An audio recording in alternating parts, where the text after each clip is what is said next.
আজকের ভিডিওটি আমার জীবনের ৩টি সুন্দর মুহূর্তকে একসাথে ধারণ করেছি। প্রথমেই ছিল বিসিক উদ্যোক্তা মেলা ও ক্রেতা বিক্রেতা সম্মেলন ২০২৬ ঘুরে বেড়ানোর আনন্দ। আলহামদুলিল্লাহ ফর এভরিথিং। আমার প্রিয় হাজব্যান্ড আমাকেও ও বাচ্চাদের নিয়ে মেলায় ঘুরতে গিয়েছেন। ছোটোবেলা থেকেই মেলা আমার খুব বেশি প্রিয়, আজও সেই ভালো লাগা একটুও কমেনি। ছোটোবেলায় কিন্তু আমি বেশিরভাগ মেলায় গিয়েছি। হ্যালো ভিউয়ার্স, আসসালামু আলাইকুম, welcome to my channel Zarin's lifestyle. সবাই কেমন আছেন? নিশ্চয়ই অনেক অনেক ভালো আছেন। অ্যানাদার আরেকটি ব্লগ আপনাদের মাঝে নিয়ে আমি প্রতিবারের মতো চলে এসেছি। তো এরপর ছিল আমার প্রিয় আম্মার বাসায় একটি ছোট্ট আনন্দের আয়োজন। অবশ্যই দেখতে থাকুন আমার আজকের ভিডিওটি। তো এই তো ছিল আমাদের মেলা, এটা ছিল স্টেডিয়ামের মেলা। তো এটা সবাই জানি সিলেট স্টেডিয়াম, যেটা আমাদের মানে কাছেই রিকাবি বাজার, সেখানে কিন্তু বেসিক উদ্যোক্তা মেলা ছিল। তো অনেক বেশি জমজমাট, ৪-৫ দিন থেকেই হচ্ছে অসম্ভব লেভেলের মানুষ। আর সবচেয়ে বড় কথা হচ্ছে এখানে সবাই আমাকে কম বেশি চিনে ফেলেছে। যাই হোক, এখানে আমি যখন কসমেটিক্স কিনতে গিয়েছিলাম তখন একটা আপু আমাকে বলতেছে, আপনাকে কোথায় দেখেছি? বললাম, বলেন তো কোথায় দেখেছেন? তখন বলে যে হ্যাঁ, আমি আপনাকে কি বলে টিকটকে দেখেছি।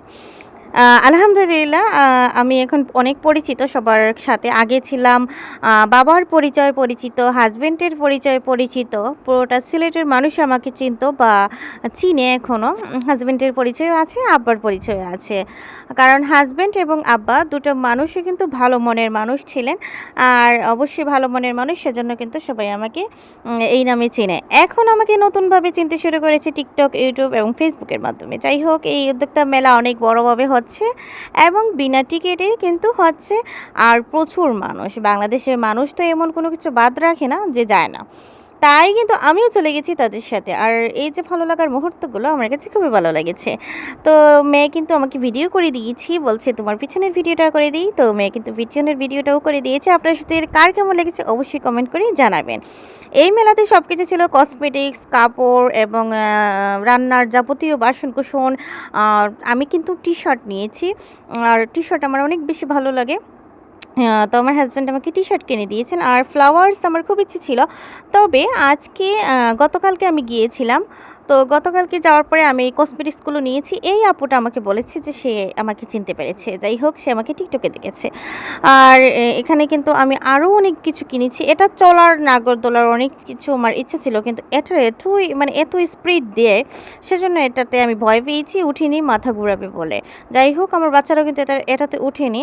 তারপরও আরও কিছুটা কেনাকাটা আমি করে নিচ্ছি, এখানে দেখতেই পাচ্ছেন।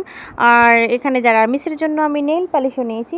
তার মাঝে কিন্তু বাচ্চারা কিন্তু এদিকে খেলাধুলা শুরু করে দিয়েছে অলরেডি। যখন ছেলেরা উঠে গেছে তখন আমার মেয়েদেরকে আমি নামিয়ে দিয়েছি, কারণ আমি এই বাবদে কিন্তু অনেক অনেক কেয়ারফুল। তো এই তো এখানে কিন্তু আমার মেয়েরা কিন্তু একটু খেলাচ্ছে। সব কিছু কিন্তু এখানে আছে, তবে একটু দাম নিয়েছি বেশি এখানে। আর সময়টা খুব কম ছিল খেলার। তো যাই হোক, একটা একটা করে কিন্তু এদিকে আবার টিপ টিপ করে বৃষ্টি পড়তেছে, আর এদিকে কিন্তু আমরা কিন্তু ভিডিও করতেছি। উনিও ওনার ফোনে কিন্তু ভিডিও করতেছেন। এরই মাঝে কিন্তু আমাদের শেষ পর্যায়ে আমরা কিন্তু এখানে পেয়ারা খেয়েছি, দেন চটপটি ফুচকা এগুলোও খেয়েছি। খাওয়ার পরে কিন্তু এখন আম্মার বাসায় যাওয়ার পালা। রিকাবি বাজার থেকে মাত্র 10 টাকার ভাড়ায় কিন্তু আম্মার বাসা। তাই আর আমাদের সাথে তো বাইক ছিল, আর বৃষ্টির কারণে কিন্তু এখানে বাইকে কোনো ভিডিও করতে পারিনি। তো এটা ছিল সর্বশেষ একটা ভিডিও। তারপরে কিন্তু আম্মার এখানে চলে গিয়েছি। তো আম্মার এখানে আবার দই নিয়েছিলাম, মিষ্টি এগুলো কিছু নিয়েছিলাম। তো আম্মা দেখতে পাচ্ছি রান্নাবান্না শুরু করে দিয়েছেন অলরেডি। আর ঘরটা গুছানো ছিল, কিন্তু রান্নাবান্না লেগে আম্মা ঘরটা একেবারে অগোছালো করে ফেলেছেন। পরে কিন্তু আস্তে আস্তে সব কিছু আমরা শেষ করে দিয়েছি। কাজ কাম শেষ করার পরে কিন্তু আম্মা এদিকে বিরিয়ানি রান্না করেছেন। আম্মার হাতের সুস্বাদু বিরিয়ানি, কেওড়া জল আর আলু বাখারার এবং ভালোবাসায় ভরা রান্না সত্যি অসাধারণ ছিল। এই রেসিপিটি খুব সহজেই বাসায় আম্মাই তৈরি করেন। আম্মা এরকম রেসিপি তৈরি করে, আমার কিন্তু এই রেসিপিটা আম্মার থেকেই শেখা। সবশেষে আমি একটি কথাই বলতে চাই, পৃথিবীর সব ভালোবাসার মধ্যে মায়ের ভালোবাসা সবচেয়ে নিঃস্বার্থ। মা কখনো প্রতিদিনের আশা করে না, তার দোয়া, মায়া আর ভালোবাসা সন্তানের জীবনের সবচেয়ে বড় সম্পদ। ভিডিওটি ভালো লাগলে অবশ্যই লাইক, কমেন্ট, শেয়ার, সাবস্ক্রাইব করবেন এবং নতুন ভিডিও সবার আগে পেতে বেল আইকনটি অন করে রাখবেন। আর আমার চ্যানেলের নাম তো আপনারা জানেন সবাই, জারিনস লাইফস্টাইল। সবাই কিন্তু আমার পাশে থাকবেন ইনশাল্লাহ, সবার পাশে আমি আছি। টক দই দিয়ে এবং সুন্দর করে আম্মা কিন্তু এই রেসিপিটা তৈরি করে নিচ্ছেন। আম্মা কিন্তু এই রেসিপিটা খুবই ভালো পারেন এবং বিশেষ করতে পারেন না, পুরোটা বাসার রেসিপিটা নিয়ে নিয়েছিল। এরকম রেসিপি খুব সহজভাবে কিন্তু আম্মা বানিয়ে থাকেন। আসলে মেহমান হচ্ছে আল্লাহর রহমত, কিন্তু আমাদের বাসায় যখন মেহমান আসে আমরা কিন্তু মেহমানের উসিলায় মেহমানকে খাওয়ানো, তারপর হচ্ছে মেহমানের বাসায় আবার মেহমানরা কিন্তু দাওয়াত করেন, কিন্তু মা কখনো প্রতিদান আশা করেন না। এই ছিল আমার আজকে ছোট্ট একটি ব্লগ। সবার কেমন লাগলো অবশ্যই আমাকে জানাবেন। লাইক কমেন্ট শেয়ার তো অবশ্যই থাকবে। আমার সুন্দর সুন্দর আপুদের কমেন্টস আমি নেক্সট ব্লগে পড়বো। এই তো তৈরি বিরিয়ানি এবং গরুর মাংসর তরকারিটা কিন্তু আম্মা হাত দিয়ে মাখিয়ে রান্না করেছেন। আমার আজকের এই ব্লগটি, ছোট্ট ব্লগটি এই পর্যন্তই। নতুন ভিডিও নিয়ে অবশ্যই হাজির হবো।